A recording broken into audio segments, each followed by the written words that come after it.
Un cálido saludo desde La Habana, Cuba. Esto es En Casa, un espacio del Foro Permanente de Derechos Humanos en Cuba, y me acompañan, como siempre, Manuel Cuesta Morúa y Marta de la Tamayo. En breve regresamos.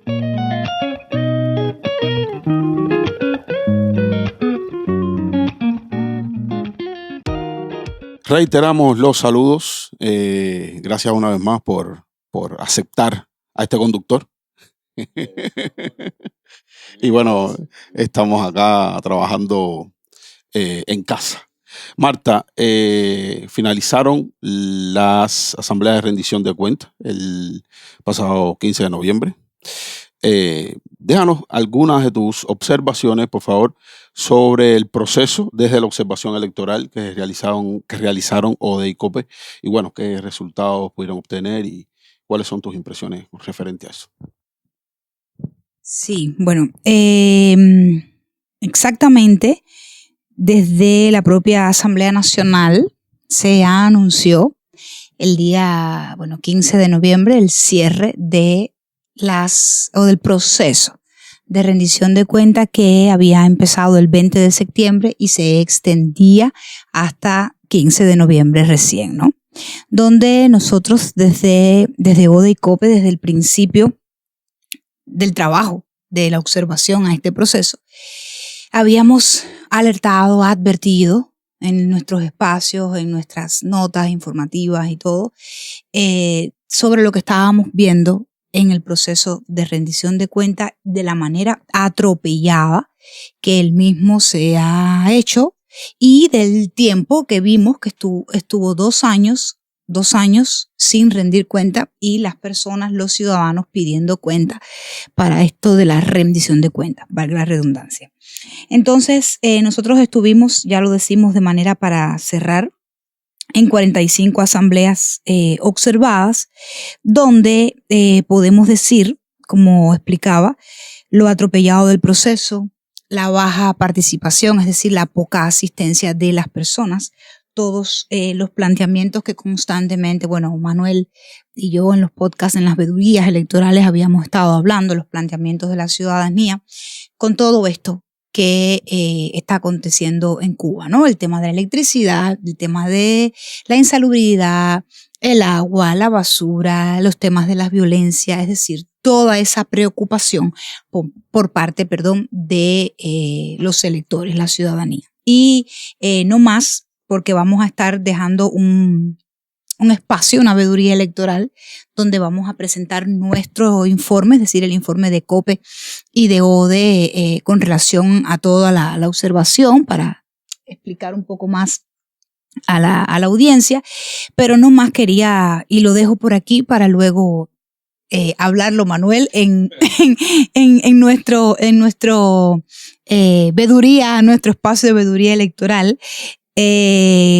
Dice la Asamblea Nacional que, 15 de noviembre cierra el proceso, y que de las 65.128 reuniones previstas, ¿no?, fueron efectuadas, es decir, las que ellos tenían en su parrilla, en su programa, en su plan, fueron efectuadas 64.999, con un 99,80% del total, y que en sentido general declara Homero Acosta, el tema de que las 129 reuniones que no fue posible realizar en el periodo pertenecen a los municipios de Baracoa, Imía y Maicí y San Antonio del Sur, en las provincias de Guantánamo, debido a las consecuencias provocadas por el huracán. Por ahí se los dejo, y ellos colocan un proceso de democracia participativa con esos grandes números de asistencia, donde sabemos que no es así, porque lo hemos dicho desde el principio: las fotos, los videos, los testimonios, las observaciones, nuestros formularios y los de otros grupos también se suman a esto, y la foto de Cuba lo explica y lo dice todo. Por cierto, recalcarles a la audiencia que estos temas se van a tocar a profundidad en el espacio de veeduría democrática, el cual también producimos acá en casa. y bueno, ahí van a tener todo el resumen del trabajo de ODE, COPE, y qué es lo que se hizo y qué se hará, ¿no? Futuramente. Hablando de huracán, de desastres climatológicos, que por cierto hemos tenido 2 huracanes, Oscar y Rafael. Lo antecedió un apagón general en Cuba y desgraciadamente también un terremoto posteriormente, un terremoto en la zona oriental del país. Manuel, yo quería preguntarte qué relación hay entre el impacto de estos fenómenos climatológicos de estructura, o sea, estructurales, y o sea, la relación que hay con las deficiencias incrementadas del Estado cubano y si en sectores de manera diferenciada hay un impacto diferenciado en sectores específicos, que también nos comentaras un poco sobre esta visión, ¿no?, que tengas sobre el asunto. Sí, sí. Bueno, nada, me gusta en casa porque está haciendo una panorámica, ¿no? Y después de tantos días, la corriente quiso tumbar en casa, pero en casa se mantiene ahí permanente, ¿no? Y me gusta así, que hayan varios temas que estén tocando.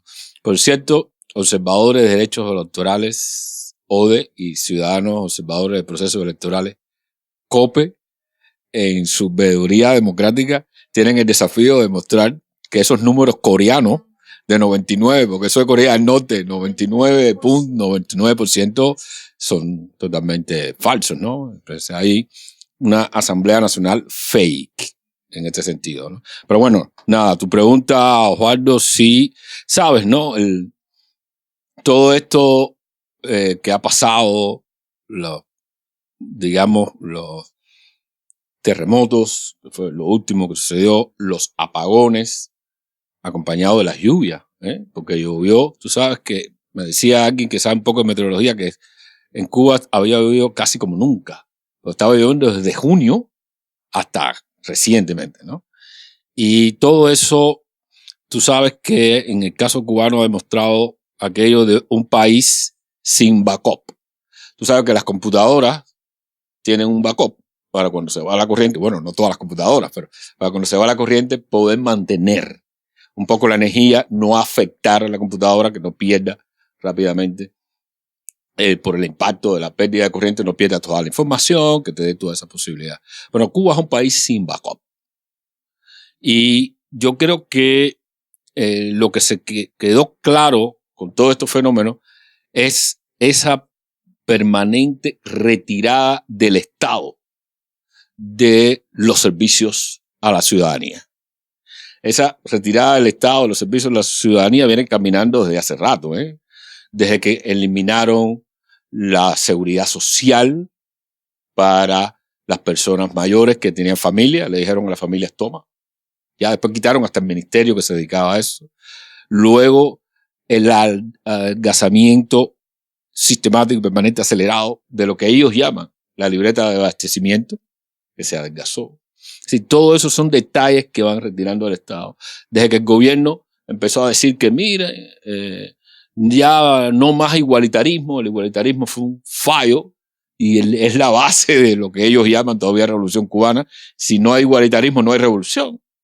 En Cuba, bueno, no hay revolución, con muchas cosas. Sí.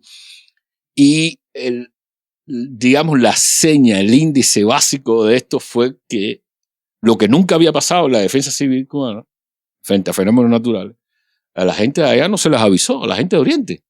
Es decir, hubo una zona de silencio informativa por parte del Estado a la gente de la zona oriental para advertirle de que venía el huracán Oscar, que además estaba dando vuelta. El huracán estaba como que esperando que avisaran a todo el mundo para pasar, ¿no? Porque se detuvo en su marcha hacia la zona oriental. Sin embargo, esa gente no fueron avisadas a tiempo y sabemos todo el desastre que eso ocasionó. Y eso fue la señal más clara de esa retirada del Estado en los servicios a la ciudadanía, los servicios públicos a la ciudadanía. Y luego los impactos que esto deja, ¿no? Esa gente lo perdió todo ya para siempre. Es decir, hay personas que nunca van a poder recuperar las vidas pobres y precarias que tenían anteriormente. Nunca la van a poder recuperar. Y lo mismo pasó en La Habana, después pasó Rafael, el huracán Rafael, y lo mismo pasó en toda la isla con los apagones. Es decir, de pronto es un país sin estructura. Es un país donde el Estado no puede ofrecer servicios generales a la población y donde el único acercamiento que tiene el Estado para con la gente es la represión, es la fiscalía, es la amenaza, es la prisión a la gente. Fíjate que hay dos señales muy importantes de cómo se está comportando el Estado con la ciudadanía frente a estos fenómenos, porque todo lo que está pasando es que la ciudadanía se siente agobiada, harta de una situación acumulada por años, que el Estado no está en capacidad de resolver. Sin embargo, el Estado solo se acerca a los ciudadanos para ponerle multa a las medianas y las pequeñas empresas, vanagloriarse de que han recogido alrededor de 1,7 billones de pesos cubanos poniendo multa, una cosa totalmente absurda, porque tú puedes recuperar para los impuestos o para el fisco, tú puedes recuperar más si le abres las posibilidades a esas empresas, te va a entrar más dinero si tú liberalizas la capacidad de comerciar. Sin embargo, ellos se sienten muy felices porque le pusieron multa a la gente, que es la única manera que se acercan, y por otro lado, la represión a la ciudadanía. Esos son los dos únicos, digamos, las dos únicas maneras que ha encontrado el Estado de relacionarse con nosotros los cubanos, y yo diría con muchísima claridad, ha sido así siempre, pero con muchísima claridad después de 2018. 2018 empezó a marcar esa retirada del Estado. Tú decías hace un rato, hablabas del concepto de Estado fallido, que es muy claro, porque la gente tiende a pensar que el Estado fallido es la pérdida de control territorial de una parte del territorio nacional, México, etc. No, el Estado fallido es la incapacidad del Estado de ofrecer servicios públicos de una manera sistemática. Servicios públicos básicos. Leche para los niños, vivienda para la gente, agua para las comunidades y corriente y transporte. Ahí están los servicios básicos de una sociedad. Y el Estado cubano ya no es capaz de ofrecer eso. Y se muestra con absoluta claridad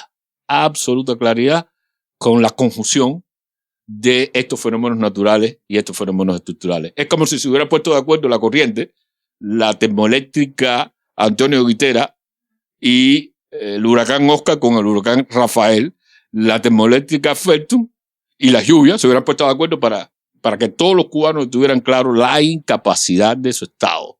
Y eso es muy, muy preocupante, porque la incapacidad del Estado se une a su falta de legitimidad. Yo creo que hay que pensar muy bien esto.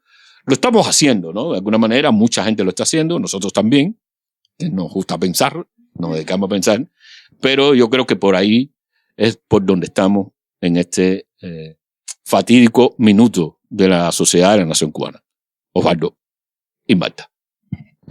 No, comentar sobre eso que efectivamente, o sea, el nivel de represión, sobre todo contra comunidades y población vulnerable, ante la situación evidente causada por los desastres climatológicos y por la propia deficiencia del Estado, con relación, por ejemplo, al apagón general que hubo en Cuba, que antecedió a estos desastres climatológicos, con la pérdida por parte de la población de madres, de los alimentos de sus hijos, en fin, todo lo que trae, que nosotros también, o sea, fuimos parte de esas pérdidas, ¿no? Porque estábamos igual 86 horas sin luz acá en Casi, hubo zonas que estuvieron mucho más tiempo sin luz en el apagón y posteriormente después en el tema del huracán y el paso de los dos huracanes. Hay una persona, por cierto, me alegro que te has mencionado eso por el efecto sobre los más pobres en Cuba, ¿no? Hay una persona que me llama, me dice, ¿te acuerdas cuando estudiábamos en la universidad? Le digo, sí. Dice, tengo para ti una pregunta. ¿Cuándo fue que en Cuba se inauguró la corriente eléctrica? Y yo dije, no me acuerdo de eso. Tú sabes que yo en la facultad era un tipo que más me dedicaba al análisis lógico, a las grandes piezas históricas, pero que las fechas me resultaban como que esquivas, ¿no? Y me dice, 1837.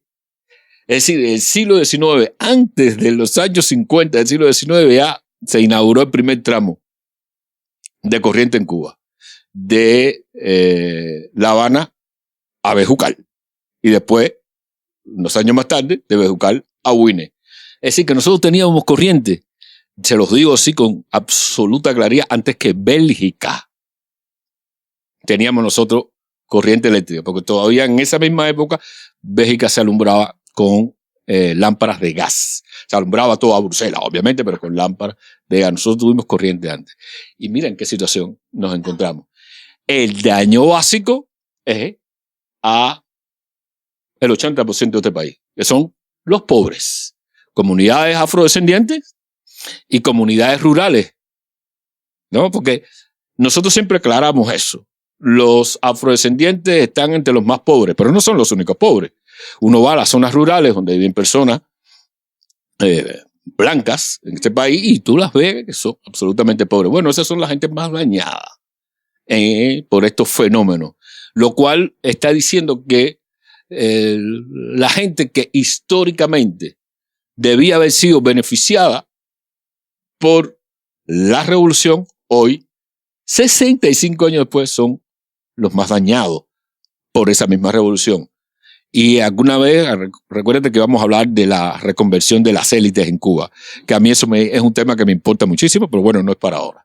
Pero quería apuntar esos dos datos.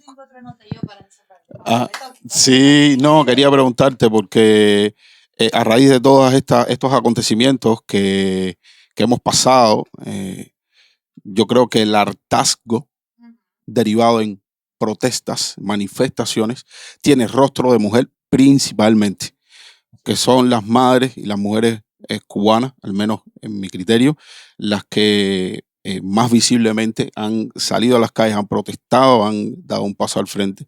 Y quería que, pues, Marta, nos abordaras un poco sobre el tema y qué crees de este fenómeno que se viene viendo ya desde el propio 2021, incluso antes, ¿no? Pero lo marco como fecha de las protestas estas generales, que fueron generales obviamente, y que después de esas protestas se fue normalizando dentro del país, desde mi percepción, el tema de salir a reclamar sus derechos a pleno toque de caldero, como digo yo en un tema que estoy a punto de estrenar. Y nada, quería que Marta abordaras un poco sobre este tema.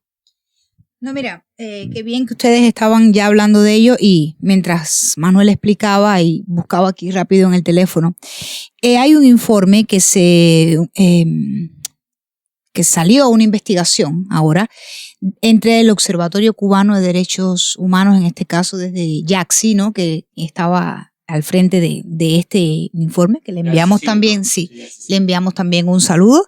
Y hay también criterios aquí desde Raza e Igualdad y Cubalex también, y otras organizaciones a lo interno acá en la isla, como la plataforma femenina que lidera Eloísis González. Y el tema central, el nombre, en Cuba la pobreza extrema afecta principalmente a las personas afrodescendientes de la isla. Por eso mientras Manuel hablaba y explicaba y tú le seguías, busqué rápido el informe.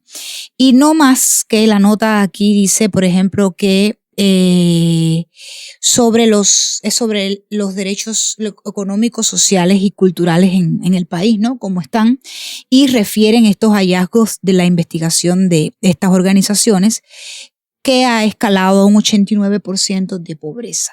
Tú decías ahorita un 80% casi, y por eso buscaba la información, ¿no? Desde nuestros grupos de sociedad civil que trabajamos eso. Y destaca aquí Yaxi en el informe, y coincide plenamente con la visión de Raza e Igualdad y nuestra visión también como CIR, que las personas afrodescendientes, de una muestra de un total de muestras de 1.148 encuestas, el 61% dijo tener problemas para comprar. Lo más esencial, sobrevivir, vivir, y la población afrocubana, la cifra se ubica en un 68%. Es decir, de ese 89% hay un 61%, ¿no? Que de las encuestas que se hicieron, que dicen tener serios problemas todos en Cuba con relación a las economías, a vivir, a sobrevivir, pero el 68% lo dice aquí, mientras que la población afrocubana, la cifra se ubica en el 68%.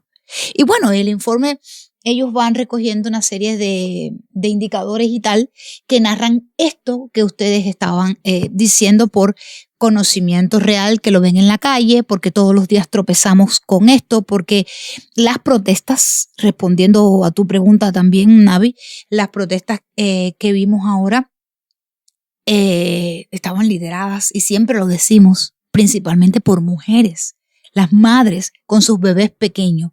Nosotros fuimos protagonistas, o vimos aquí, ¿no?, en el casino deportivo, algo que quizás el Estado, no, porque si hay barrios, que si el casino, que si no, todo el mundo cuando le duele la llaga sale y protesta, ¿no? Y vimos aquí en el casino deportivo el amanecer domingo, después de 86 horas sin corriente, las madres con bebés pequeños de 2 a 3 años, con sus niños cargados con una mano, con la cazuela en la otra, de manera simbólica, ¿no? La cazuela, esa arma simbólica, y gritando, y lo único que esas madres pedían era agua para tomar, y los alimentos de sus hijos, que lo hablábamos en el En Casa pasado, con el tema de la leche, el tema de la alimentación de sus hijos, ¿no?, de sus niños. Y efectivamente nuestros barrios estaban sin corriente, y habían zonas aquí mismo, dentro del propio casino deportivo, donde viven muchos militares también, que tenían corriente en ese momento. Entonces las personas no entendían, y eso es sin hablar de otros espacios que también aquí en el mismo casino deportivo viven ministros, ministras, y sus casas han tenido fluido eléctrico antes de esta población, de este cubano de a pie que sufrimos esto. Nosotros, bueno, qué bueno que lo decías, lo retomabas, lo hablamos en el En Casa pasado, y algo también que nos frena el propio trabajo de nosotros es porque hoy, para estar sentados aquí, válido destacar y decir que estuvimos casi 8 horas o 6 horas sentados esperando que la luz llegara para podernos conectar y grabar. Vamos a tener que hacerlo ya casi al aire libre. Bueno, por lo pronto estábamos ahí, pero no estábamos hablando de la inmortalidad del cangrejo, como alguien nos dijo alguna vez cuando sosteníamos conversaciones en el pasado, ¿no? Mover, ¿no? Y bajar al baño, y caminar. Y caminar, e intercambiar y llamar. Exacto. Y importante para la lucha contra el estrés, sonreír.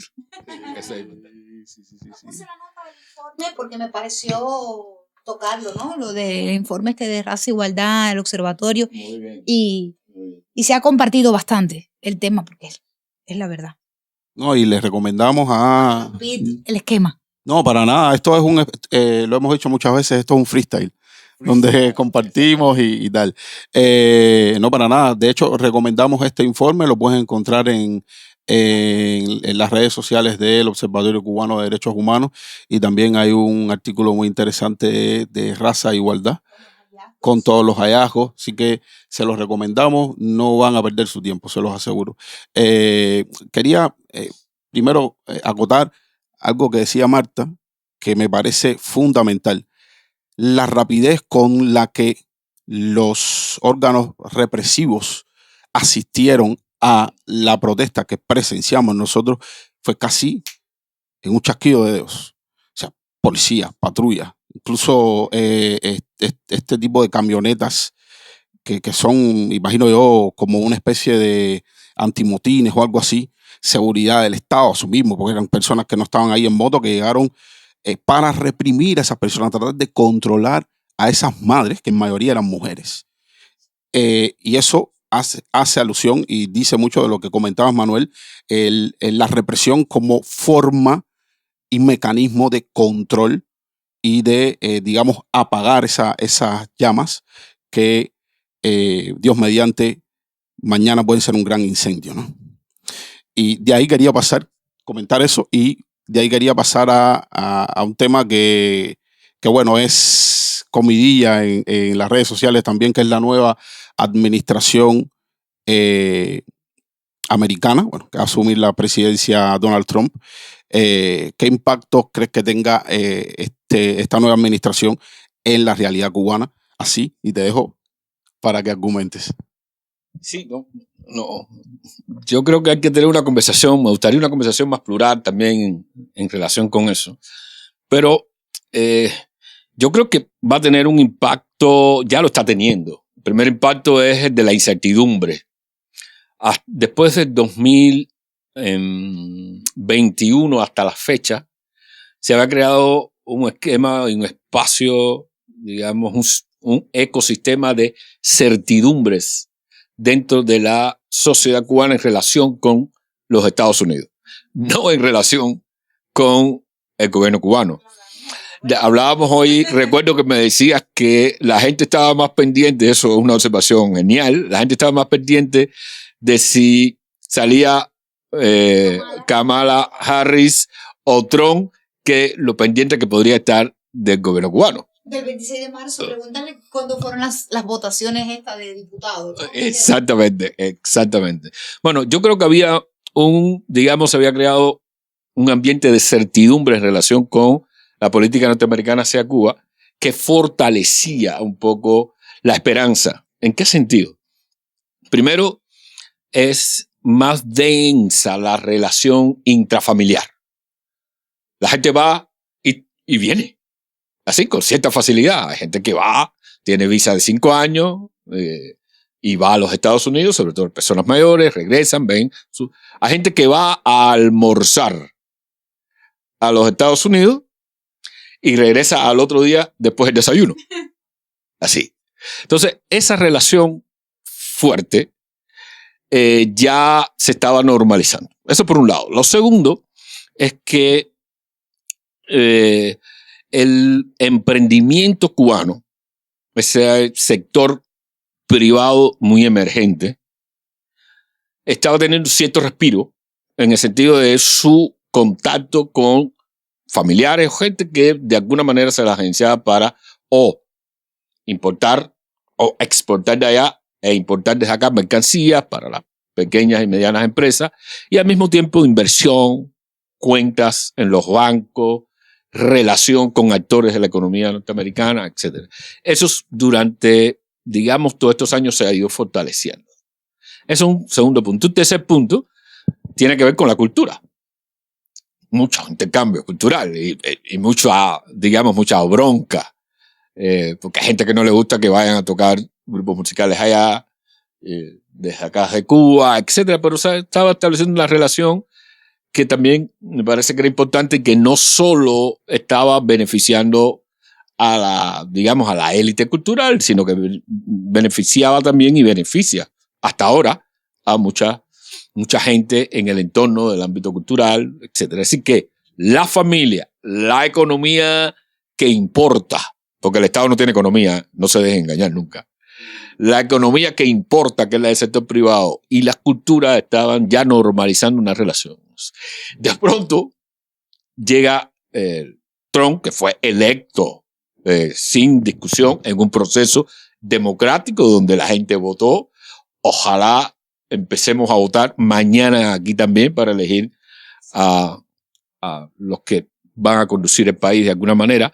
De pronto llega Trump y la gente lo que tiene en la imaginación es qué pasó en los años del 17 al 20, donde todo se congeló, ¿no? Y entonces ahí yo creo que el impacto, si se retoma esa política de esa fecha, va a tener un impacto muy fuerte, más fuerte que cuando no existían estos sectores desarrollados, excepto los viajes familiares, porque sería una especie de retroceso si se retoman esas políticas de esa época. Mucha gente reza, y hay que ser aquí honesto. Mucha gente de la población, cubano de a pie, como se dice comúnmente, había elegido a Kamala. La gente votó aquí simbólicamente. Entonces la mayoría había elegido a Kamala justamente por esto, no por una simpatía demócrata o republicana. Eso no está en el pensamiento, sino por las políticas propias. La gente veía una especie de continuidad y de fortalecimiento de esto. De modo que el impacto psicológico es fundamental y está generando incertidumbre. Mucha gente está recogiendo ya y viendo cómo se va a cualquier otro lugar porque cree que va a haber un regreso, ¿no? Y eso está debilitando un poco, digamos, la confianza que la gente comenzaba a tener en reconstruir su vida al interior de Cuba, porque choca con la pared del inmovilismo del régimen. No. Y si el inmovilismo del régimen amenaza con hacerse más inmóvil como mecanismo de defensa frente a una política que pueda retomarse de muchas más presiones, ya hay por ahí sectores que hablan de esto, pues entonces eso va a generar un congelamiento y una mayor tensión interna. Yo te diría que en el orden personal creo que se ha elegido o se ha designado, porque tiene que tener la ratificación del Congreso y del Senado de Estados Unidos, del Senado de Estados Unidos, pero se ha designado a un político como Marco Rubio, que si bien tiene una posición clara en relación con derechos humanos, libertades fundamentales, presionar al gobierno cubano, parece uno de esos adultos en la sala que necesita toda política, ¿no? Porque Marco Rubio es un político con experiencia, ¿no? Lleva tiempo trabajando en esa dirección. Y yo, más allá de republicanos o demócratas, que eso es un asunto de ellos, no un asunto de nosotros, más allá de eso, a lo que apunto es a la racionalidad de las decisiones políticas. Y vengo con la esperanza de que, si bien se alumbre mucho más la importancia, y creo que hay que hacerlo, de los derechos humanos en Cuba, de elecciones transparentes, plurales, justas, democráticas. Es decir, hay un montón de objetivos. Y al mismo tiempo, la liberación de los presos políticos, que no es una demanda de Marco Rubio, es una demanda del pueblo cubano. Importante, ¿no? Se hace eco de posiciones que hemos sostenido durante años. Yo creo que, más allá de eso, pienso que puede haber un diseño racional en el que el equilibrio vaya por, ahora mismo, sabemos, más allá del día que saque este programa, que el líder de la UNPACU, la Unión Patriótica, y presidente del Consejo para la Transición Democrática, acaba de ser apaleado en la prisión de Mar Verde y ahora está en el hospital de Boniato. Es decir, más allá de eso, y precisamente por eso, creo que es importante alumbrar todas estas cosas. Pero al mismo tiempo un diseño racional de una política que permita que los sectores de la sociedad cubana que ya se han abierto al mundo, porque hablamos de Estados Unidos, pero todos estos sectores están abiertos a España, a Guyana, a Panamá, a República Dominicana, hasta Haití, Sri Lanka, Indonesia, Australia, se están abiertos a todo el mundo, que potencie eso y que ponga el acento sobre los actores prodemocráticos y derechos humanos dentro de Cuba. Porque aquí es donde se decide el juego de pelota en ese terreno en el que estamos viviendo nosotros los cubanos. ¿No? En un tuit, algo que, y también que lo verbalizó, que decía, libertad para los presos políticos, como bien lo decías, elecciones libres, plurales, transparentes. Quiero decir, Marco Rubio, ¿no? Que lo tuiteó, lo dijo, lo verbalizó y lo vi, lo escuché en las redes y bueno, por ahí. Por ahí es el camino. A mí me interesa reiterar que esas son demandas nuestras de la comunidad prodemocrática al interior de Cuba, porque Marco Rubio accede al Senado en el 2010 y esto se está pidiendo en Cuba al menos desde 1989. Hablando de acción, ¿no? Y de qué se puede hacer desde adentro. Tenemos preparadas unas jornadas contra la violencia del 25, el próximo día 25 de noviembre. Hasta el día 10, Día Internacional de los Derechos Humanos. Marta, coméntanos un poco. Tú sabes que Marta es la de la agenda. La de la agenda. La de la agenda. Sí. Todo lo anota. Y bueno, nada, ilústranos ahí con todo lo que tienes apuntado ahí en la agenda sobre esta jornada. Y bueno, también comentar un poco nosotros, Manuel, que vamos a estar trabajando también en el marco de esa jornada. No, sí, el día 25 de noviembre, por el Día Internacional de la Eliminación de la Violencia contra la Mujer, comenzarán estos 16 días de activismo que, bueno, se hacen todo el año, pero es como esta incidencia siempre de cierre de año, ¿no? Que empieza el día 25, sabemos todo por, bueno, la efeméride que marca y tal. Y en estos 16 días, nosotros desde los grupos que trabajamos, ya sea el CIR, Di.Verso, la plataforma del Consejo para la Transición, que bueno, agrupa varias organizaciones dentro de Cuba o proyectos como el de CELIDE, Plataforma Femenina, Red Líderes Lideresa, los procesos de observación electoral, grupos también en el exterior como los Partido Demócrata,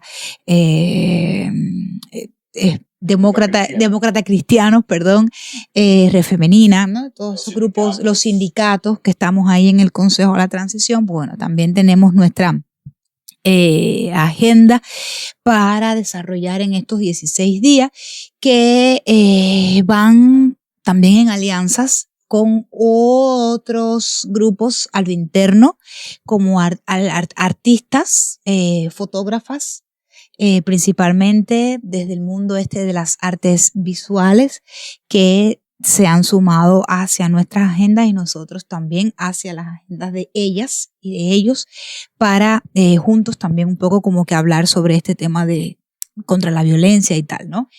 Referirnos también a esas incidencias que queremos, bueno, es que tenemos que hablarlas diariamente por el tema de los feminicidios, porque a este momento que estamos haciendo en casa, lo había anotado aquí, tenemos 46 feminicidios, al menos en los subregistros de los grupos independientes, como siempre decimos, ¿no? A las TENSA, Yo Sí Te Creo en Cuba, la Red Femenina, sí, los grupos de referencia que llevan ese tema, la Alianza por la Inclusión. Entonces, esos 46 casos ya en este año 2024, y bueno, recordar rápido, por ejemplo, 2023, 89 casos de feminicidios, al menos de estos subregistros. Y a eso se le suma, como siempre decimos, las desapariciones y otras cosas más que ocurren, otras grandes violencias hacia la mujer que sabemos y que han sido los grupos de sociedad civil los que han puesto esto en el ojo, en el ojo público, ¿no? Para que se hable.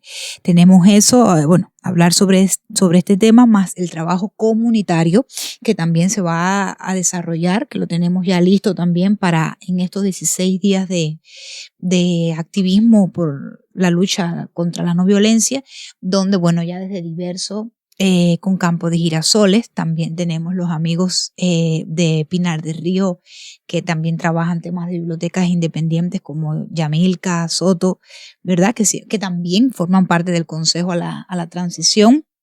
Ellos dos con sus grupos, sus activistas, y tienen diseñado una agenda para seguir con el tema comunitario en el barrio específicamente, con el tema por la no violencia. Chanti también con sus incidencias que ha venido haciendo en estos 2 últimos años. Y vamos a cerrar en 10 de diciembre con, bueno, hemos estado en campaña constantemente por la libertad de los presos políticos, y ahorita hablabas de José Daniel Ferrer, presidente del Consejo a la Transición, que ha sido golpeado brutalmente. Se ha sabido no más que hace 24 horas de esta situación de José Daniel, y vamos a seguir insistiendo con nuestras campañas, nuestras incidencias, llamamientos, ese call action, ¿no? Ese llamamiento constante a la libertad de los presos políticos que tenemos en el Consejo, a José Daniel y a Félix Navarro, ¿no? Como que pertenecen al Consejo, que dirigen parte en el Consejo, y que, bueno, fue interrumpido su labor por esa prisión injusta que ambos llevan junto con tantos otros, ¿no? Y no más, también escuchábamos en estos días, hablando de mujer, los testimonios de Angélica Garrido, que valientemente lo ha estado posicionando. Esos testimonios que cuando usted los escucha, usted dice, bueno, eso es terrible. Lo que ella sufre aún, porque tiene su hermana aquí, la hermana sigue presa, y yo escuchaba también cuando explicaba o pedía pedía en este caso por la libertad de todas las mujeres presas políticas, hombres y mujeres, pero hacía énfasis en las mujeres y se refería, por ejemplo, a Lisandra Góngora, ¿no? Madre de niños pequeños y que le quedan todavía 11 años por la injusta condena. Y sabemos, bueno, Cicia Bascal, Saily y todos los que, Weiner, todos, Félix Navarro, todos los que están presos, ¿no? Entonces eso también el Consejo de la Transición lo tiene en esta agenda porque es por la no violencia que empieza el día 25, pero ahí estaremos desde la incidencia y desde la agenda de derechos humanos, ¿no? Estaremos compartiendo y poniendo todo como si. Sí, me iba a referir a eso. Importante, los que quieran participar en esta jornada pueden contactar a el Foro Permanente de Derechos Humanos en Cuba a través de su email, foro permanente ddhcuba@gmail.com, también a di.verso, di.cuba@gmail.com y también las redes sociales del Consejo Transición Cuba. De todas maneras, si yo que soy un poco malo con la memoria, ¿no? Voy a estar dejando las redes sociales correctamente por acá para que en el cintillo para que los ciudadanos que estén interesados en participar en esta jornada pues se acerquen y bueno, a través de nuestras redes sociales nos contacten. Manuel, Marta, ¿agregar algo más? Yo sí tengo algo que preguntarle al artista. Al artista y activista. Sí, ¿qué hay con el tema de la Bienal? ¿Has ido? ¿Vas a ir? ¿Es hasta febrero? Dame tu honesta opinión antes de que cerremos, o antes de que tú cierres, que tú conduces acá el programa, pero dame tu honesta visión sobre la Bienal en Cuba, su impacto, qué significa, que sí, que no. Yo sí, bueno, sí, voy a observar una asamblea de rendición de cuentas que incluso tiene un riesgo extra. Obviamente canté para la 00 Bienal, que fue un proyecto hermosísimo, el Movimiento San Isidro y todos los colaboradores que estuvieron alrededor de ese proyecto, y bueno, ahí estuve apoyando. Yo veo la Bienal de La Habana como más que un evento que deba criticar, hablo por mí, más bien lo veo como una oportunidad para muchos artistas que tienen un discurso y quieren posicionar su arte. Por lo general, el arte que se presenta en la Bienal no es un arte institucional, no es un arte patrocinado por las instituciones, es un arte independiente realmente. Me consta que las y los artistas tienen el peso de encargarse de su obra completamente. No hay un apoyo extra más allá de, mira, te voy a este lugar y capaz que te coordino para los que más suerte tengan, ¿no? Un evento, dejen participar en X o Y lugar, ¿no? Pero básicamente es un espacio donde hay mucho arte, que además disidente también. El arte es disidente en sí mismo. El artista es irreverente en sí mismo. Hay muchas propuestas en la Bienal de La Habana que creo que valen la pena observar y creo que valen la pena, digamos, hay que medir el nivel de la sociedad también, y tú lo decías en uno de los podcasts pasados, a través del arte, a través de lo que se está haciendo en términos creativos. Las personas que, ¿verdad? Exactamente. Yo entiendo la posición de muchos amigos, bueno, algunos amigos, amigas que ven la Bienal con otros ojos, pero también entiendo la posición de otras amigas y amigos que tengo que desean estar ahí, no por, hablando en plata, caerle atrás a la institución, sino por cumplir su sueño, sus metas de visibilizar su arte.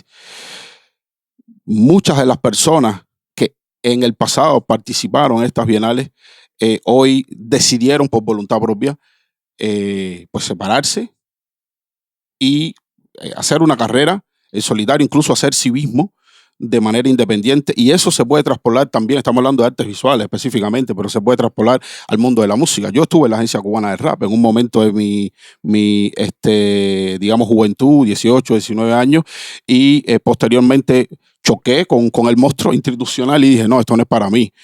Me fui, ¿no? O sea, hay experiencias que son necesarias a veces pasar en la vida para, digamos, dar el salto, ¿no?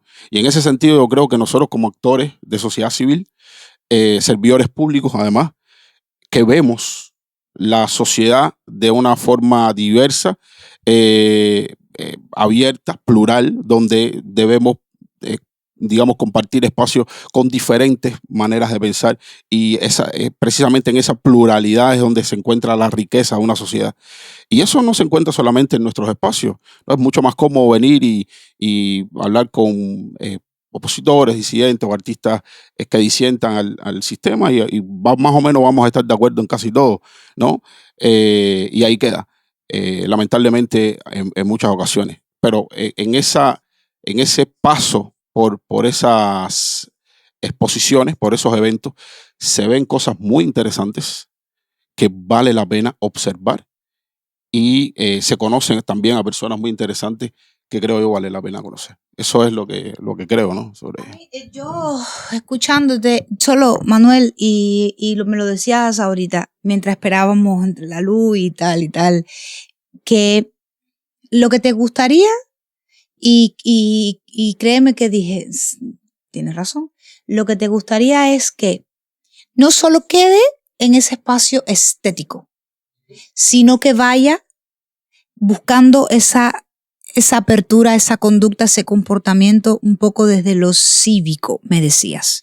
Es decir, invitar a que nuestras agendas dijéramos, actores políticos, grupos o expresiones organizadas de sociedad civil, que nuestras agendas, nuestras peticiones, nuestros reclamos, ¿no?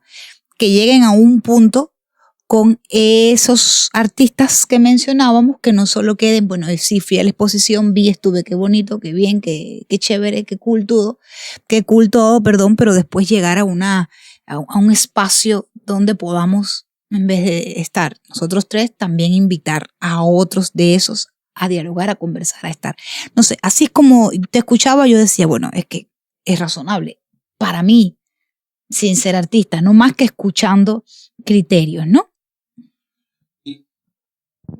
Además, en nuestra experiencia, y eso, bueno, que vamos dialogando y vienen ideas a la mente y también experiencias vividas.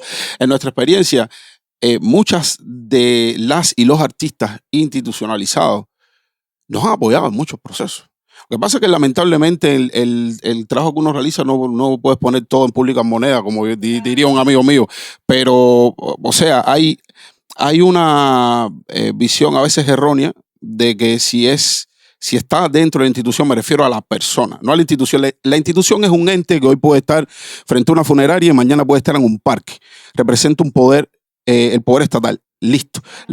Exacto. Las personas que integran esas instituciones son madres, son abuelos, son jóvenes con sueños, con aspiraciones y con una mentalidad cada vez más alejada, sobre todo en el caso del arte, de las estéticas revolucionarias. No están reproduciendo panfletos, están reproduciendo ideas. Y eso es muy interesante, sobre todo de cara a un proceso de transformación social.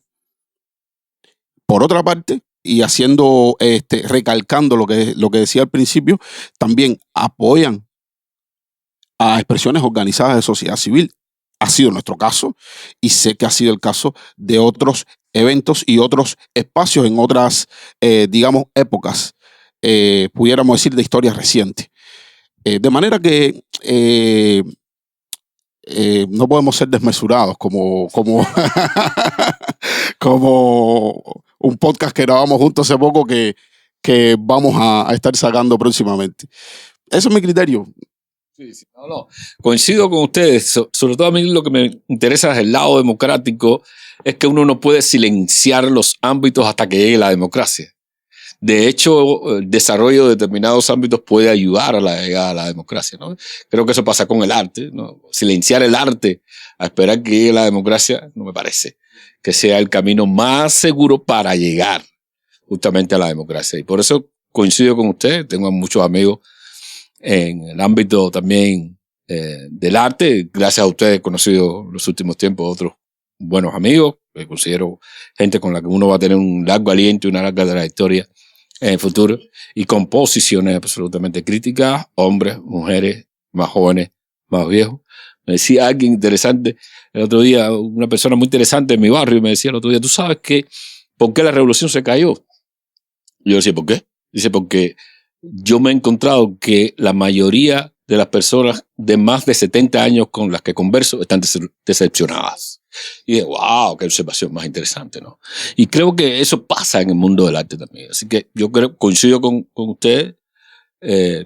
Yo sé que hay otros amigos nuestros que lo ven mal, que se desarrolla la Bienal en La Habana. Yo creo que a estas alturas del cuento, todo lo que se desarrolla dentro de la nación cubana no necesariamente refleja la visión del Estado cubano. Y eso ya me parece importante, ¿no? ¿Y lo que hablabas de lo cívico y lo estético?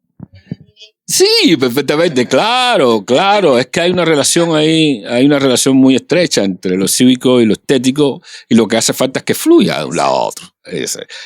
Cortar o eliminar las barreras que impiden la fluidez de lo estético a lo cívico y de lo cívico a lo estético. Yo creo que es el desafío muy alto que tenemos del lado cívico y que tienen también los artistas, bueno, los que quieran asumirlo, porque además los artistas son libres.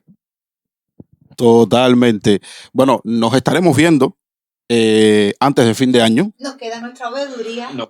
Les queda la veeduría y otro en casa, quizás antes de cerrar el año, para también dejar algunas impresiones sobre lo que fueron en ese momento, ¿no? Van a ser las jornadas desde el 25 al 10 de diciembre, ¿cierto? Entonces, bueno, muchas gracias por la paciencia. Creo que nos pasamos un poquito de tiempo, pero está chévere, ¿no? Esto es En Casa, un espacio del podcast Derechos más Derechos del Foro Permanente de Derechos Humanos en Cuba, en colaboración con CIR, Di.Verso y la Estrategia Global contra la Violencia, Chanti. Nos vemos.